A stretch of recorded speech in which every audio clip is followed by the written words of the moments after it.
akan dunia ini, sehingga Ia telah mengurniakan anaknya yang tunggal, supaya setiap orang yang percaya kepadanya tidak binasa, melainkan beroleh hidup yang kekal. Baiklah, saya mau kita semua membacakan ayatnya sekali lagi.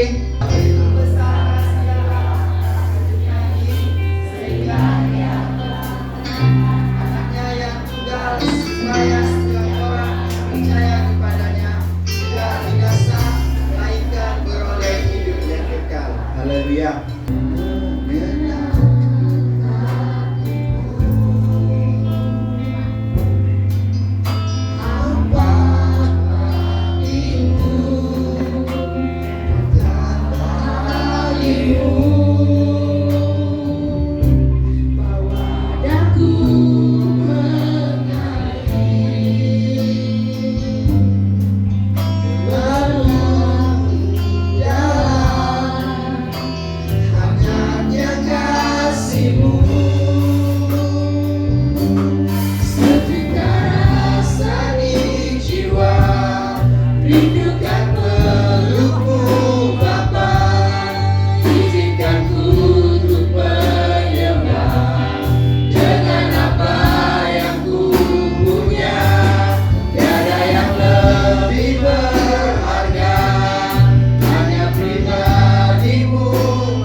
Bapa yang mengerti.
sebagai ayat kunci kita pada pagi kita melihat dalam Ibrani 6 ayat yang ke-11 dalam pengharapan. Tema pada pagi ini adalah melangkah dalam pengharapan. Buat kita sudah melangkah, kita sudah berjalan, tapi kita harus berharap kepada Tuhan dalam semua rencana hidup kita, semua impian kita, semua visi kita harus berharap kepada Tuhan. Kalau kita lihat di sini bahwa orang yang mempunyai pengharapan akan tetap berdoa sekalipun doanya belum dijawab. Dan dikatakan pengharapan adalah suatu keputusan yang kita buat untuk melangkah apapun keadaannya, dan sebuah keputusan untuk tidak menyerah dan tidak putus asa apapun keadaannya. Itu namanya pengharapan. Jadi adalah suatu hal yang harus ada dalam kehidupan kita. Bagaimana kita melangkah di dalam pengharapan kita? Berarti kita harus tetap berdoa, kita harus tetap percaya kepada Tuhan dalam kehidupan kita, dan kita harus berjalan bersama-sama dengan Tuhan di dalam kehidupan setiap orang percaya. Di sini ada ceritanya. Kita tahu bahwa Tuhan itu ada untuk kita. Jadi kalau kita pada saat ini, kalau Tuhan sudah berbicara kepada kita bahwa pengharapan adalah milik yang pasti bagi orang-orang yang percaya, kita harus hidup bersama-sama dengan Tuhan. Jadi apapun rencana kamu, yang besar, yang kecil pun rencana kita, biarlah semuanya menurut kehendak Tuhan. Jadi berapa kita belajar 3 perkara yang sangat penting bagi kita. Yang pertama, kita harus berpegang teguh di dalam pengharapan bersama-sama dengan Tuhan maksudnya. Yang kedua, pengharapan itu adalah saung yang kuat untuk kita melangkah di dalam semua keadaan hidup kita. Dan yang ketiga, karena itu tetaplah melangkah dalam pengharapan, sebab Tuhan akan bertindak di dalam kehidupan kita. Jadi 3 perkara adalah kunci bagaimana kita melangkah tahun yang baru ini, bagaimana kita melangkah dengan penuh pengharapan di dalam kehidupan sebagai orang percaya.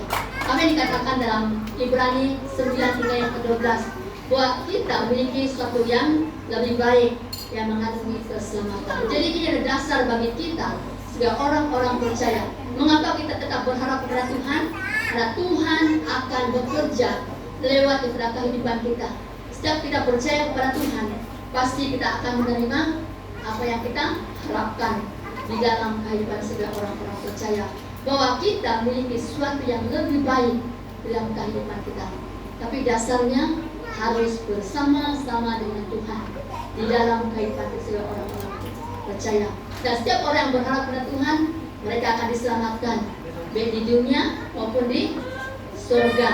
Kita akan menerima segala yang Tuhan sediakan bagi kita sebagai orang-orang percaya di dalam kehidupan kita. Jadi ingatlah bahwa Tuhan itu sangat baik dalam kehidupan kita. Dan di sini juga supaya kita tapi tidak pengharapan, bolehkah dia berhasil? Dia tidak akan berhasil. Sebaliknya dia akan mudah menyerah, dia mudah putus asa di dalam kehidupan dia, sebab dia tidak menunjukkan dengan sungguh-sungguh bahwa dia harus memiliki apa yang dia perlukan. Dan dalam kita mau sungguh-sungguh harus ada doa, harus ada apa lagi? Harus percaya, harus ada iman dan percaya kepada Tuhan di dalam kehidupan kita sebagai orang percaya. Kerajaan surga kita akan menikmatinya di dalam kehidupan kita. Apa yang dikatakan dalam ayat yang ke-12 menyatakan agar kita jangan menjadi lembab, jadi lembab ataupun lamban kata firman Tuhan, tapi terimalah atau teradanilah iman orang-orang yang percaya. Kalau kita lihat Abraham, dia hidup dengan iman. Walaupun Tuhan sudah menyatakan rencananya bahwa dia akan melahirkan seorang anak, tapi Abraham tetap percaya, tetap beriman, itu janji Tuhan bagi dia. Dan dia pasti akan menerimanya, walaupun makan masa yang lama pada waktu itu. Dia tetap menunggu janji Tuhan dalam kehidupan dia. Berarti dia tidak pernah putus asa, dia tidak pernah menyerah. Bukan seperti istrinya Sarah. Dia hanya, Tuhan sudah menyatakan ini janji untuk keturunan mereka. Apa dibuat oleh Sarah? Dia hanya ketawa. Berarti dia tidak percaya akan jadi Tuhan pada waktu itu. Jadi hari ini adalah contoh iman bagi kita, di mana Abraham memiliki iman, kesabaran untuk mendapat bagian apa yang dijanjikan Tuhan di dalam kehidupan kita sebagai orang-orang percaya. Jadi hari ini, kalau kamu sudah punya impian, punya visi, mari kita melangkah dalam pengharapan. Dan kita harus berdoa, beriman, dan percaya bahwa hal itu akan terjadi di dalam kehidupan kita sebagai orang-orang percaya. Jadi hari ini, marilah kita datang kepada Tuhan. Kita serahkan hidup kita sepenuhnya dalam tangan Tuhan. Karena orang yang berharap tidak mudah menyerah, tapi mereka berserah kepada Tuhan. Dan mereka tidak mudah putus asa, karena Tuhan akan berikan dia kekuatan, dan Tuhan akan menyelamatkan kita sebagai orang-orang yang percaya di dalam kehidupan kita. Lalu dalam hal yang kedua, bahwa pengharapan itu adalah saul yang kuat untuk melangkah dalam semua keadaan hidup kita. Apa yang dikatakan dalam Ibrani 6 ayat ke-19 hingga yang ke-20, kita lihat hasilnya kepada kita, supaya kita tetap hidup di dalam Tuhan. Sebab dia katakan sebab tidak ada yang menghalangi untuk datang kepada Tuhan, untuk meminta pertolongan dan kekuatan menghadapi cabaran dan cobaan yang kita. Jadi inilah satu harapan yang diberikan oleh Tuhan bagi kita. Apapun keadaan kita hari ini, ingat, tetaplah melangkah dalam pengharapan. Melalui doa, iman, percaya kepada Tuhan, pasti Tuhan akan bekerja lewat daripada kehidupan sebagai orang-orang percaya dalam kehidupan kita. Apapun cabaran kita, apapun cobaan kita, anggap itu kawan kita. Anggap itu sesuatu yang baik untuk kita, untuk menguatkan kita lebih dekat kepada Tuhan dalam kehidupan kita. Jangan kita memandang masalah kita. Kalau kita ingat Petrus, jangan Yesus berjalan berjalan di atas air. Dia pun juga berjalan di atas air kan, seperti Yesus. Tapi apa kata Yesus? Datanglah dia bilang. Pertama dia datang kepada Yesus, dia berjalan dengan baik. Dia berjalan dengan tenang. Tapi setelah dia melihat air itu, dia mulai takut. Dia mulai tenggelam pada waktu. Jadi kadang-kadang kita juga punya harapan dalam hidup kita. Tapi kalau kita melihat itu, susahnya ini, bagaimana saya buat ini, bagaimana pula keadaannya nanti akan datang. Kadang-kadang kebimbangan ini membuat kita tenggelam di dalam pengharapan kita bersama-sama dengan Yesus. Oleh itu, kawallah hidup kita sebagai orang-orang percaya. Jangan mempersalahkan orang lain, tapi selidikilah diri kita sendiri. Bagaimana kita menjalani hidup kita, bagaimana pengharapan dalam Yesus dalam kehidupan kita sebagai orang-orang percaya, supaya kita tidak tenggelam, tapi kita akan berjalan di atas badai yang kita lewati dalam kehidupan kita sebagai orang-orang percaya. Karena kita melangkah dalam pengharapan bersama-sama dengan Tuhan di dalam. Kamu tahu apa itu Saul? Apa itu Saul? Dia kapal tidak akan bergerak, walaupun ombaknya kuat, dia tetap di tempatnya, karena dia akan menahan supaya kapal itu tidak akan pergi jauh, tapi tetap di situ. Jadi itulah Saul. Kamu tahu suatu besar kayak kapal kecil? Dia kecil sebenarnya. Dia kecil, besar lagi kapal itu, tetapi dia sangat berat sehingga dia boleh menahan itu kapal besar. Semuanya tidak ada berartinya. Kalau kau percaya, berarti kau bertindak daripada iman itu. Jadi iman itu akan dikuatkan karena kamu percaya, kamu bertindak menurut kehendak Tuhan dalam kehidupan kita. Jadi kalau tahun 2025 ini kamu mengalami cabaran-cobaan, ingatlah 3 kunci ini: berdoa, beriman, percaya. Berarti percaya adalah satu tindakan daripada diri kita. Bukan hanya percaya kita diam-diam, tapi kita akan melangkah. Kita melakukan segala sesuatu menurut kehendak Tuhan kehidupan kita. Jadi ingatlah, sekarang kita aman. Mungkin sebanyak tahun tidak tahu apa yang berlaku pada hari esok. Tapi ingatlah ketiga hal ini. Kunci bagaimana kita menangani hidup kita untuk tetap di dalam Tuhan. Tetap percaya bahwa Tuhan itu akan memberikan yang terbaik dalam kehidupan kita. Apapun cabarannya, jangan mudah menyerah, tapi berserahlah kepada Tuhan dengan sepenuhnya di dalam kehidupan sebagai orang-orang percaya. Lalu dalam hal yang ketiga, hal yang terakhir, karena itu tetaplah melangkah dalam pengharapan. Mengapa? Kita lihat dalam Mazmur 37 ayat yang kelima. Itu menyatakan mengapa kita harus dan Tuhan akan bertindak. Nah, itulah sebabnya kita hari ini kalau kita ada pengharapan, kita harus percaya maka Tuhan akan bertindak lewat kehidupan kita sebagai orang-orang percaya. Jadi ingatlah, apapun keadaan kita hari ini, kita tetap percaya bahwa Tuhan akan bertindak melalui kehidupan kita yang dekat dengan Tuhan di dalam kehidupan kita sebagai orang-orang percaya. Sebab pengharapan dalam Tuhan adalah pengharapan yang pasti, yang tidak mengecewakan. Berarti satu harapan bagi kita hari ini, tahun 2025, pengharapan kita kepada Tuhan tidak akan mengecewakan kita, tetapi kita akan memiliki dengan sukacita dalam kehidupan kita.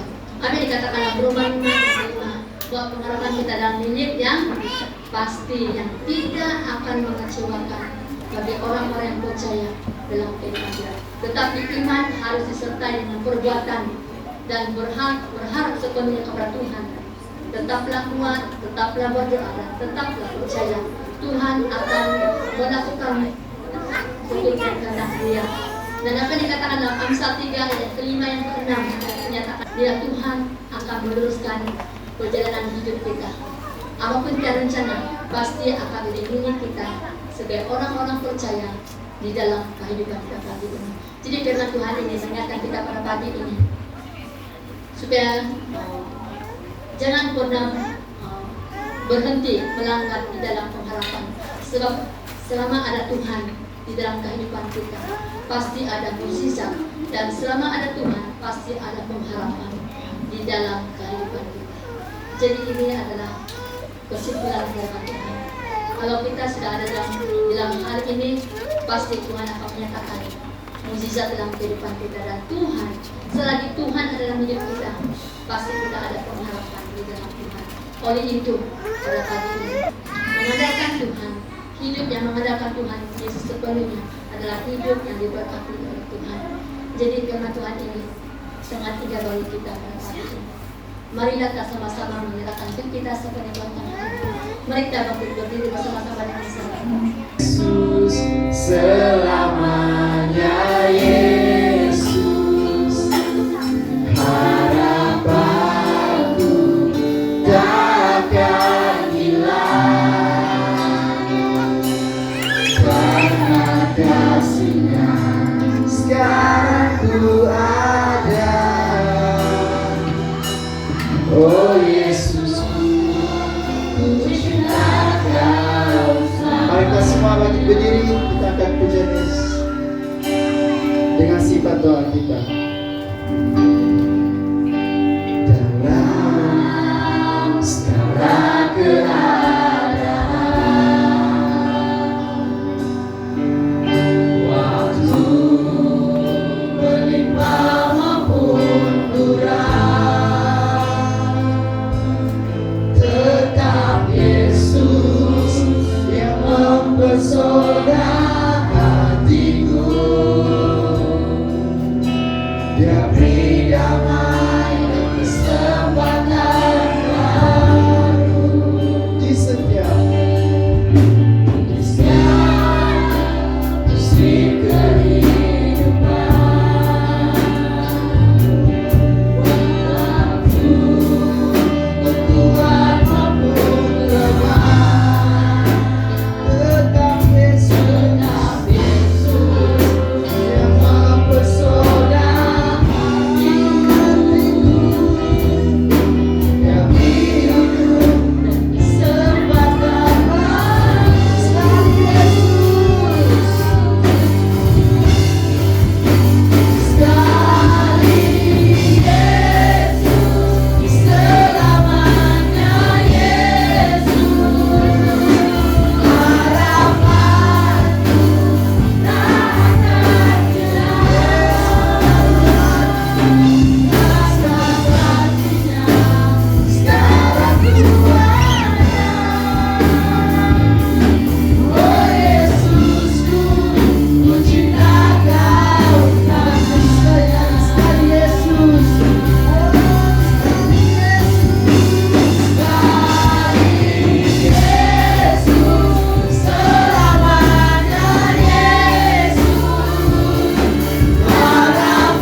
daripada Karena kasih-Nya sekarang ku ada. Oh Yesusku, ku ciptakan sekali Yesus. Oh sekali Yesus, sekali Yesus, selamanya Yesus. Harapanku tak akan hilang, karena kasih-Nya sekarang ku ada.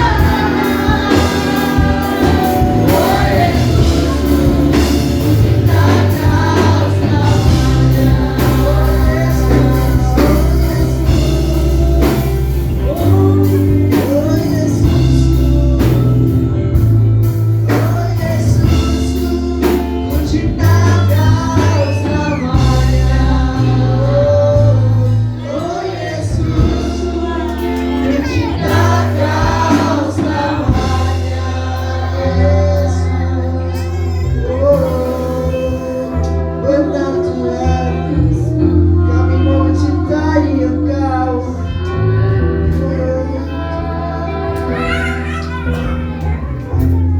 Terima kasih Tuhan. Bantu oleh kasih-Nya Bapa sekalian.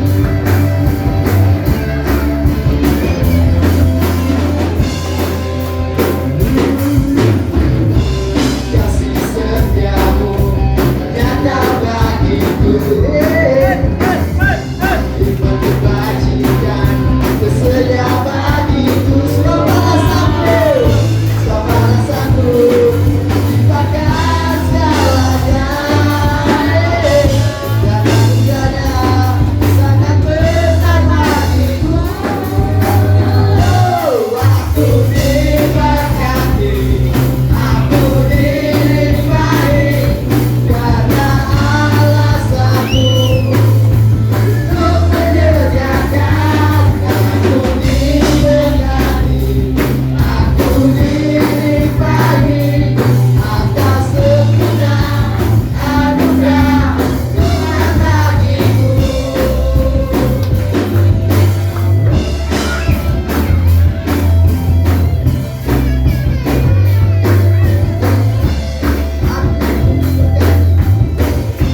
Kasih setiamu nyata bagiku,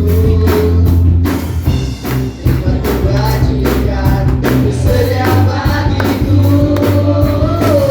Semua balasanku limpahkan segalanya, anugerahnya sangat besar bagiku. Aku diberkati, aku dilimpahi, karena alasanku untuk menyediakan. Aku diberkati, aku dilimpahi, atas sempurna anugerah Tuhan bagiku. Berkati, aku dilimpahi, karena alasanku untuk menyediakan. Aku diberkati, aku dilimpahi, atas sempurna anugerah Tuhan bagiku. Oh, aku diberkati, aku dilimpahi, atas alasanku untuk menyediakan. Aku diberkati, aku dilimpahi, atas sempurna anugerah Tuhan bagiku.